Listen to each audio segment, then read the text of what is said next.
So the New Testament was written in Greek, and this is an example of a New Testament manuscript.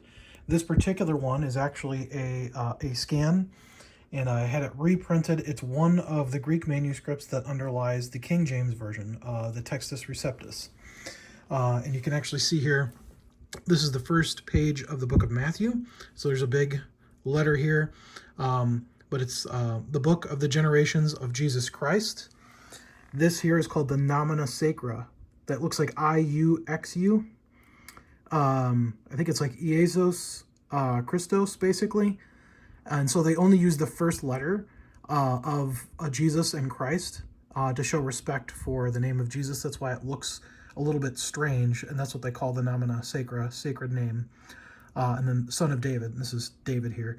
I don't really read Greek yet. I've got a couple of courses I'm still learning, but this is pretty cool. So we actually still have the original manuscripts that were used to create the King James Bible, which was released in 1611.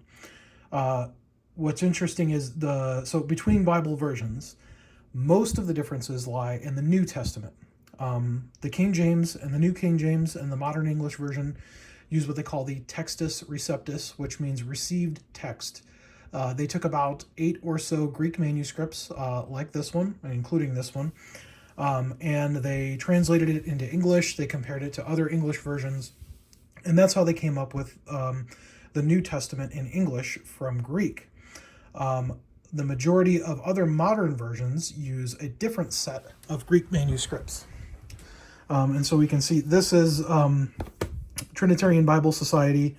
This is their copy of the Greek New Testament underlying the King James, called the Textus Receptus. And then most other modern Bible versions use the Novum Testum Graece, N.A. Nestle Allen 28, also called the United Bible Societies, UBS. I think they're on 5. And so that's basically, they just take different sets of Greek manuscripts to try to put together what they believe is the closest reading to the original. Now, we can have a lot of confidence in that. I think there are thousands of Greek manuscripts for the New Testament. The next closest thing is Homer's Odyssey, and it pales in comparison to the number of manuscripts. So we can be absolutely certain that we do have reliable and accurate copies because we have an abundance of them.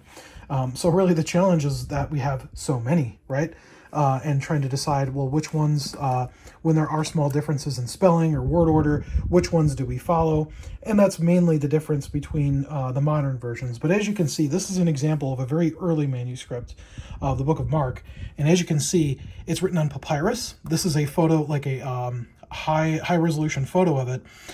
So you can kind of see what it actually looks like, some of these. It's written on papyrus, which has broken down over a long period of time. So some of it can be hard to see. But this is just amazing that we still have some of these. P45 is from, I believe, the 2nd or 3rd century. And we even have some fragments that date as early as the 1st or 2nd century, which proves this was not a story that was made up as mythology over hundreds of years, because we have some fragments of some of the New Testament that date as early as the 1st century, which would be the 30 years within Jesus's crucifixion, up to maybe 130 years. So there's just not enough time for it to have been mythologized. People that wrote this and believed this were still alive when, some of the people that were actually there when Jesus was crucified and when he rose from the dead. So this is just really cool evidence of the long history of our faith, that it is a reasoned faith. We have evidence, really overwhelming evidence, that the New Testament has just been around for so long, and the consistency with which it's been transmitted and preserved for us. So it's really cool. So yeah, the biggest difference is going to be just really which group of manuscripts do you want to translate your New Testament off of. Essentially, the NA28, they call it the critical text. So they sort of take from a bunch of different sources, and they prioritize what they believe to be the oldest manuscripts, Vaticanus and Sinaiticus, which they prioritize those, and those typically have shorter readings than do the Byzantine text that underlies the Textus Receptus that the King James uses.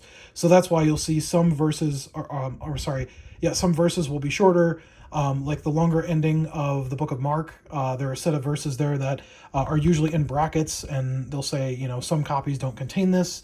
But really, there's nothing that actually affects really our understanding of the person and work of Christ or the gospel. It's really just some small differences in those texts.